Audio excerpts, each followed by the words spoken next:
Welcome back aboard the Crazy Train. This is the Crazy Canuck coming from Saskatchewan, Canada.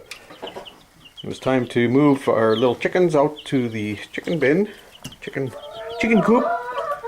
So I had to make up a quick little area here so that they don't get into general population too quick. So what I did, I took some old screens from a grain cleaner and put them up against the bottom of this bench that I have the egg laying station. So they got their water, their feed. This is very easy to maintain. I just put a little block up here that's the same as the screen. Then all you do is you turn the little latch made out of some old floor laminate, and you can pull this open. You can give them their water, you can feed them, you can check on them.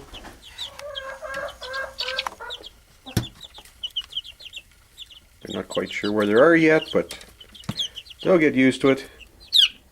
Yeah. Always got one in the crowd. So that's the update. As far as whether they're roosters or hens, I've been getting conflicting information on wing sexing, so I'm just going to let them do their thing, and we're going to see what happens. If they're all roosters, then it obviously works, and I went the wrong way, but we'll see. And of course we got a vocal rooster.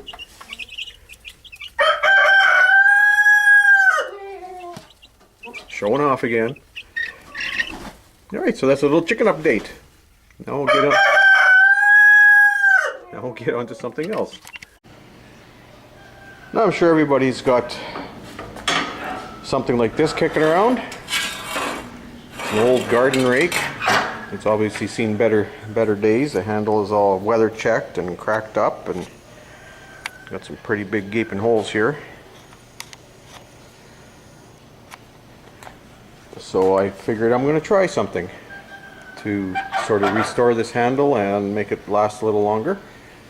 You know, heading into Grand Solar Minimum, when products and materials may not be as readily available, you want to make what you have last as long as possible.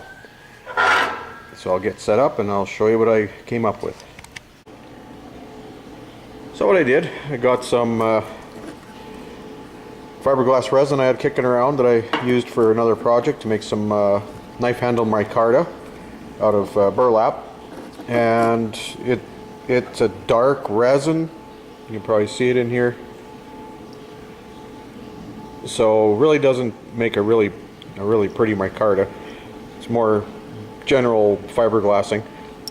I took an old jar that I had. I mixed up 2 ounces of this resin. I used an old paintbrush that's seen better days, and I brushed 2 ounces onto the rake handle.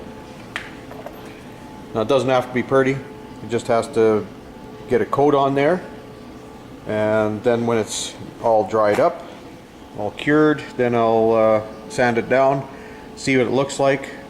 If there's still some fairly large cracks, I'll put another coat on, and this will make this handle weatherproof much better than any kind of a varnish or whatever coating that they give from the factory.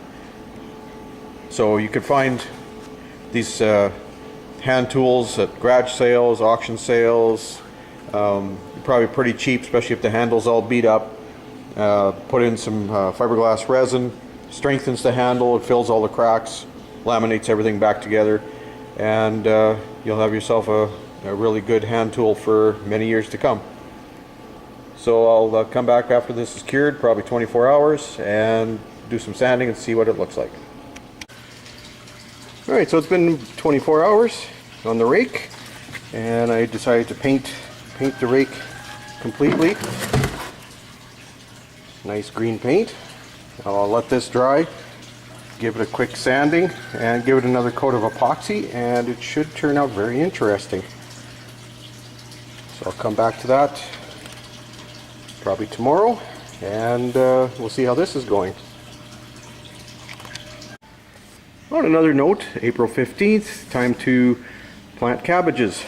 And I found one of these kicking around my shop that I haven't used in obviously a very long time. It's just a little dusty. I can't even remember what I had in here before, but I'm sure it was interesting. So I'm going to clean this up. Oh, there's one of our cats. So I'm going to clean this up. I'm going to put some starter germination soil into each of these trays, and each tray will have a different kind of cabbage, and it'll act as a humidome and germination unit. So look forward to that. Here's the little unit all cleaned up, and I've got 3 kinds of cabbages planted. So each one of these has a different variety. And then I had 1/4 variety, so I just threw it in an old tray that I had kicking around. So this should work really well, especially since I had no other use for this. And we'll keep an eye on it and see how the germination goes and everything else like that. And the wall is insulated in the greenhouse, or the future greenhouse. All that leftover styrofoam has been put in place, sealed with spray foam, and is now ready for a layer of poly and then tin. And the back wall will be finished, ready to start setting up grow beds. So that'll be it for this update. Future videos are going to be probably just as chaotic as this one, because there's so much going on, but we'll try and make some sense out of everything. So as usual, like if you like, subscribe if you haven't, spread the word. See you soon.